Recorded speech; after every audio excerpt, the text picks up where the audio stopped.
E aí, como eu tinha dito anteriormente, né, se eu fosse implementar um PI, eu teria que usar circuitos analógicos, né? Só que eu tenho uma série de desvantagens na hora de usar circuito analógico. Primeiro, se eu tiver que mudar algum ganho ali, eu tenho que substituir um elemento, né? Substituir um capacitor, substituir um resistor, variar um resistor. Então, de cara a gente vê que esses circuitos acabam sendo caros, difícil de ajustar, porque demora muito para ajustar, cheio de problema, né? Pode ter algum ruído, pode ter alguma coisa, tem que gastar fio, então realmente não é uma coisa muito prática. Com os microcontroladores fica muito mais fácil, né? A gente sintetiza esse controlador de forma digital, mas a gente ainda vai precisar ainda de alguns termos analógicos, né? Para filtrar, para fazer o conversor analógico digital, digital analógico, a gente vai ter alguma parte analógica ainda, mas a maioria dos ganhos ali ficam ajustados no nosso controlador.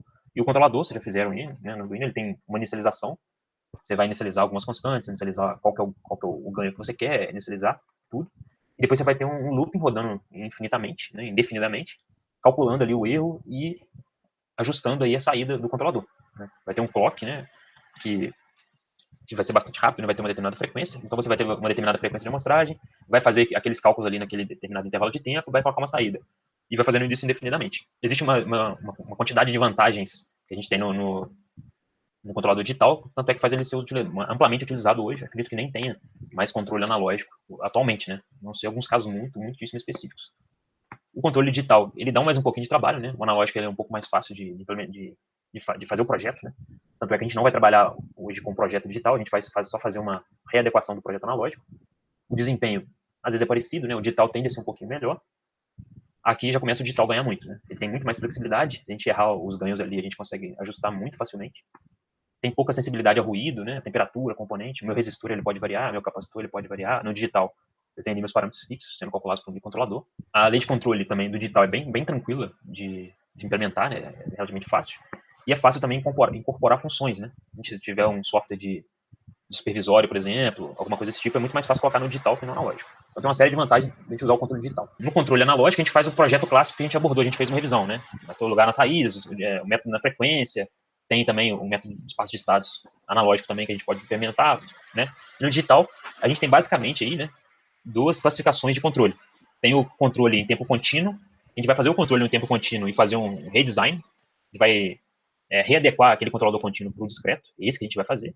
E tem jeito de fazer o projeto todo no tempo discreto, só que aí isso demandaria mais tempo, mais profundidade, a gente não vai entrar nesse caso, então a gente vai ficar só na parte do redesign.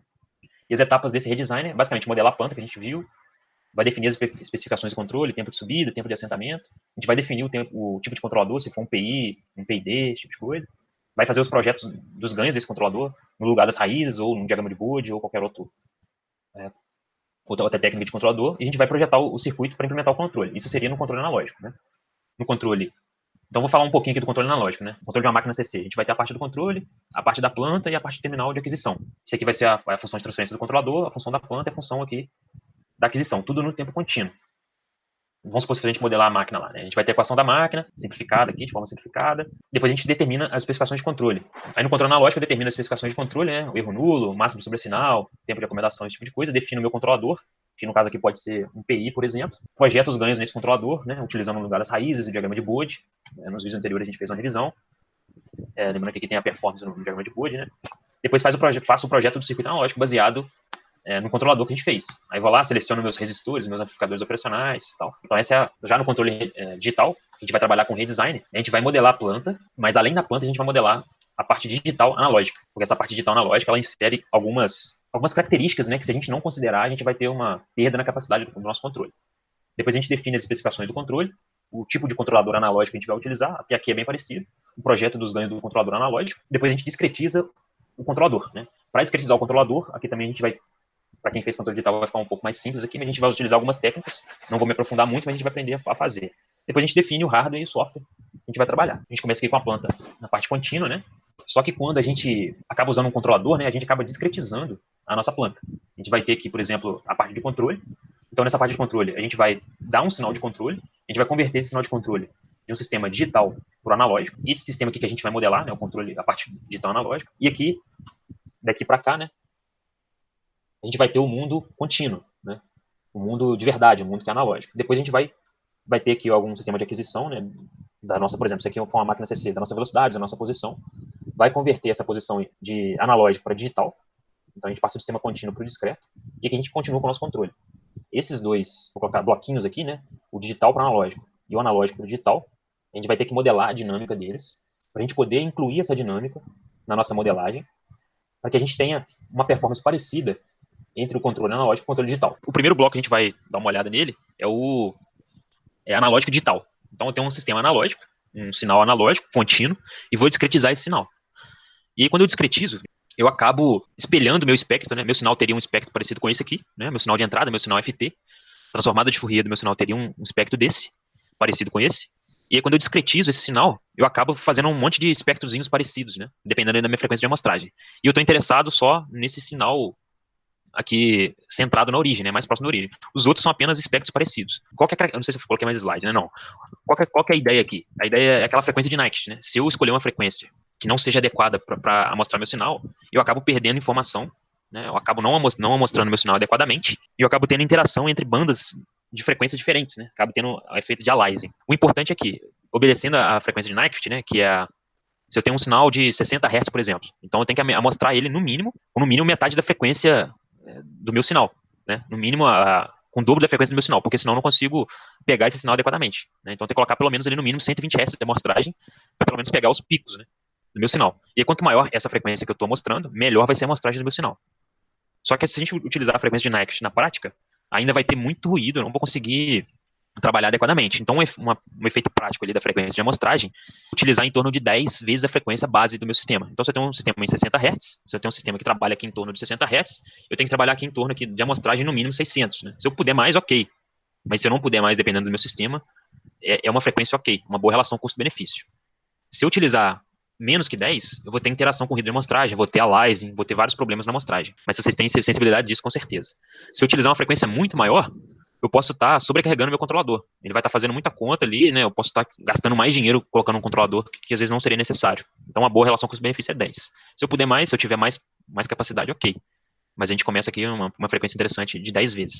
E agora eu vou falar sobre o conversor digital analógico, que esse é um pouco mais problemático. Esse conversor digital analógico, basicamente, assim, tem várias outras, né, vários jeitos de fazer, mas basicamente dois são os principais mais utilizados, né, que é a modulação por amplitude, ou segurador de ordem zero, ou zero ordem hold, qualquer um desses termos é a mesma coisa, e a modulação por largura de pulso, que é o PWM, que vocês já conhecem. O que esse ZOH faz? Na verdade, no meu sistema discreto, lá no meu controlador, eu vou ter apenas pulsos, né, ó, a minha saída aqui no tempo TS vai ser 2.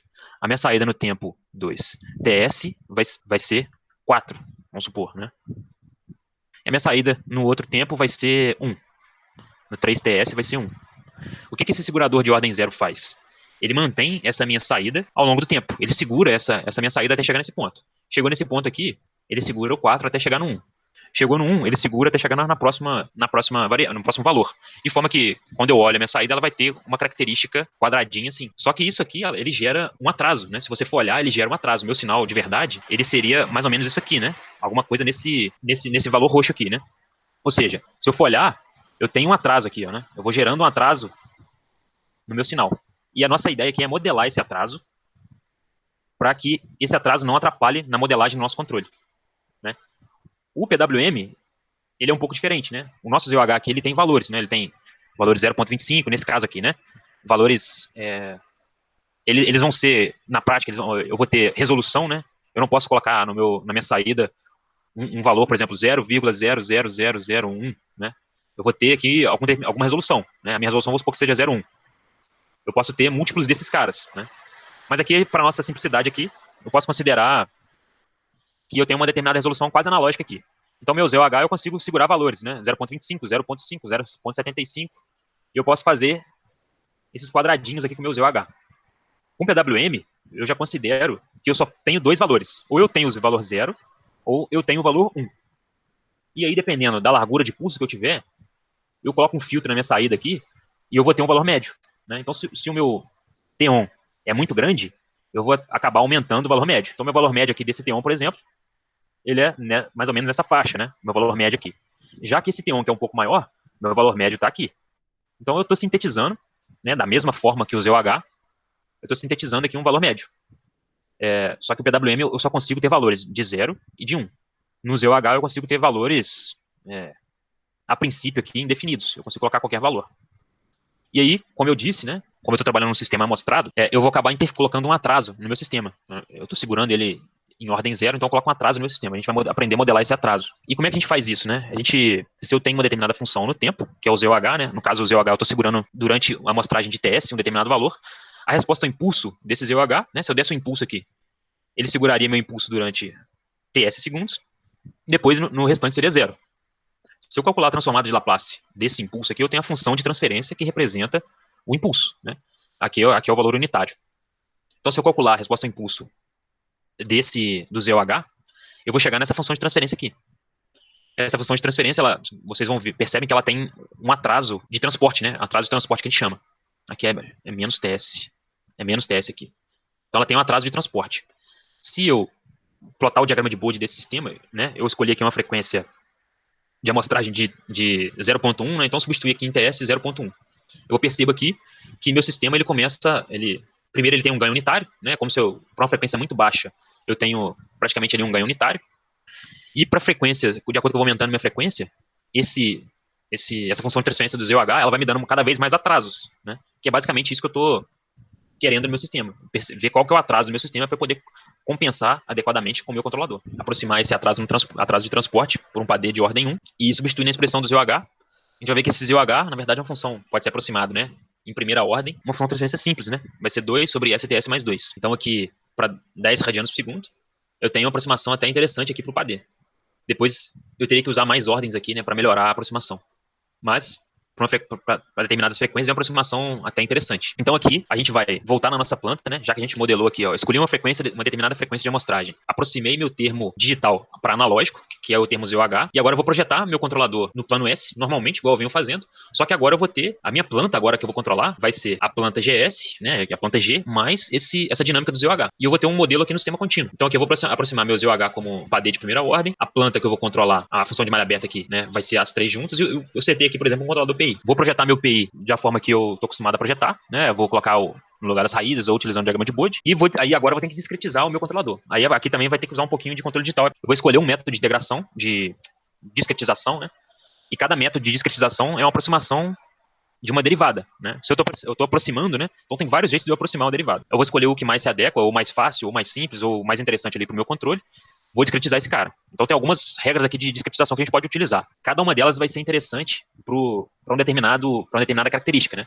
Eu posso querer ajustar polos e zeros de forma parecida, eu posso ajustar pela largura de banda, eu quero que essa aproximação funcione para uma determinada banda de frequência. Posso ajustar em relação ao ganho DC, eu quero que meu ganho DC seja igual, né? Eu quero que meu step seja igual, eu quero que a minha margem de fase se permaneça, a margem de ganho, ou a resposta no tempo. Então, cada um vai ter uma característica. Eu vou apresentar para vocês aqui, se não me engano, 3 ou 4. O primeiro a gente chama aqui de backward difference, né? Que é o método de Euler regressivo, né? Que a gente viu lá nas primeiras aulas. Se a gente utilizar a transformada Z, então se a gente quer sair do plano... A gente está aqui em uma determinada função de transferência, que vai ser o nosso controlador GC, por exemplo, de S. Se eu quero passar ele para o domínio discreto, utilizando esse método, é só substituir todo o S que eu tiver por essa expressão, né? S é 1 menos E menos 1 dividido por T, sendo que T é a minha taxa de amostragem aqui. Se eu quiser voltar, né? Passar do discreto para o contínuo, é só fazer o inverso. Né? Substituir o Z por 1 menos ST. Qual que é a característica desse método, né? A característica desse método é que ele modela todo o plano S em um círculo aqui estável, né? Estável porque está dentro do círculo unitário.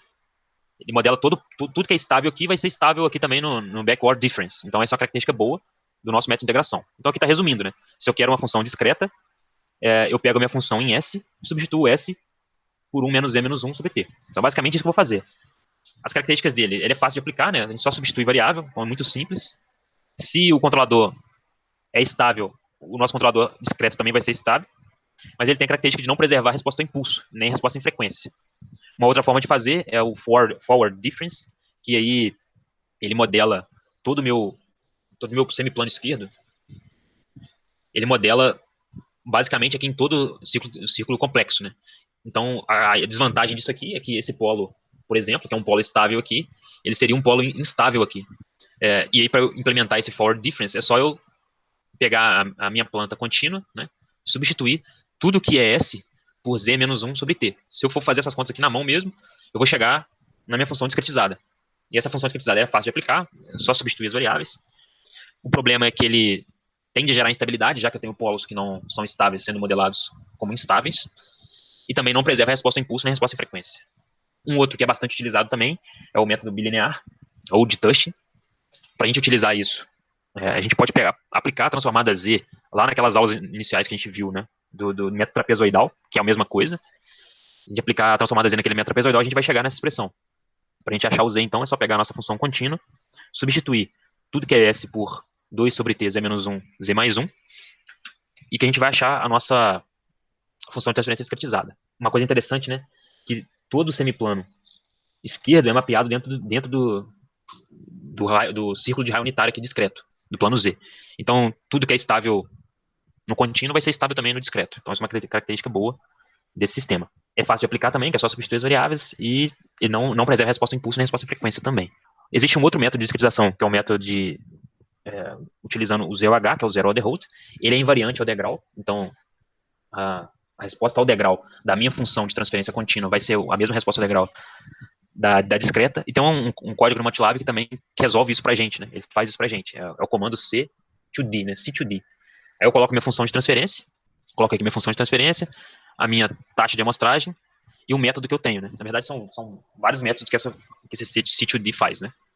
Então tem o ZOH, tem também um mapeamento de polos e zeros. Nesse caso aqui, eu tenho que ajustar o ganho, né? O ganho não vai estar idêntico, mas todos os polos de S, né? Todos os zeros de S vão estar modelados aqui como zeros na minha função discreta. E todos os polos vão estar modelados como polos, exceto o ganho aqui que eu tenho que ajustar.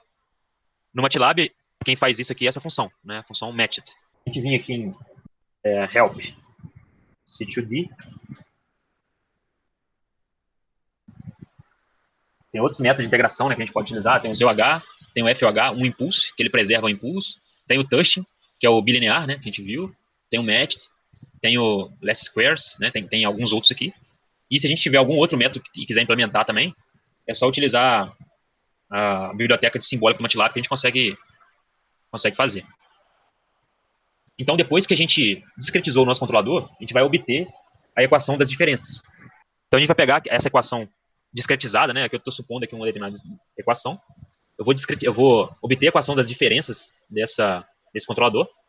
Né? Vocês sabem lá que o Z-1 é equivalente ao atraso, né, de eletrônica digital, né? Então, toda vez que eu tenho uma determinada variável, por exemplo, E de S, Z é menos 1, isso aqui quer dizer, né, se eu aplicar a inversa de Laplace, quer dizer que eu estou pegando meu erro no tempo t menos um delta t, né? Ou, se eu utilizar a variável k, né, seria o erro de k menos 1, seria o atraso. Então, a gente vai fazer isso com essas equações aqui, que a gente chama de equações das diferenças, e implementar ela no nosso controlador. Aqui o nosso controlador aqui, como a gente não está fazendo prática mesmo, né, não está utilizando um Arduino, alguma coisa desse tipo, a gente vai discretizar aqui e utilizar uma coisa que parece muito um controlador, que é uma funçãozinha do MATLAB. Então, aqui eu tenho o sistema contínuo, o sistema utilizando aqui o ZOH, né, considerando o ZOH, aqui o sistema discreto, utilizando equações no domínio Z, e aqui o controlador. Vocês vão implementar esse controlador como se fosse uma função, né? Então aqui eu vou ter uma função persistente, eu vou fazendo cálculos em uma determinada taxa de amostragem, igualzinho um Arduino vai fazer, igualzinho um processador vai fazer, e a gente vai implementar o nosso controlador. Só que esse controlador ele vai levar em conta o esquema de amostragem digital analógico, né? Depois que a gente implementar e testar esse controlador, a gente definiria, né, se a gente fosse utilizar um microcontrolador, um DSP, como é que funcionaria a interrupção, de quanto em quanto tempo que eu faria essa interrupção, qual seria a taxa de amostragem, ajustaria os conversores digital analógico de forma adequada, né, para ele pegar a velocidade, pegar a posição. Aí, no caso, a gente colocaria resoluções nas variáveis, né, como eu disse anteriormente. Eu não consigo setar na minha saída analógica variáveis certinhas, né? Eu tenho um determinado número de bits que eu posso trabalhar, né? Pode ser ponto de ponto fixo, ponto flutuante, né? Olharia a memória, enfim, trabalharia aqui com o meu controlador, ajustaria meu controlador para implementar realmente esse controlador. Então, é isso que eu faria. As etapas do redesign seriam: eu modelaria a minha planta, só que aqui eu modelaria também a parte digital analógica, né, que seria basicamente o ZOH, definiria as especificações de controle, o tipo de controlador que eu colocaria. Quando eu fosse controlar, ajustar, fazer o projeto, né, do controlador, a minha malha, ela seria o GC de S, né, que é o meu controlador. Vou colocar aqui ZOH, que é a característica de digital para analógico. Aqui eu teria minha planta, meu G de S. E aqui, meu cálculo do erro. Então eu teria esse sistema aqui para compensar. Eu compensaria esse sistema completo, né, o ZOH mais G de S. Aí, depois que eu ajustasse, eu discretizaria esse controlador, né? E a gente vai colocar mais uma etapa aqui, que é testar isso no Simulink, né? Quando a gente fosse testar no Simulink, a gente colocaria esse GC de Z, né, que é o nosso controlador discreto. O Simulink, ele permite que a gente coloque um bloquinho Z ou H aqui, né? Não sei se vocês já utilizaram essa característica do Simulink, vou mostrar aqui agora. O Simulink, ele permite simulação híbrida, ou seja, eu posso ter sistemas contínuos e discretos ao mesmo tempo.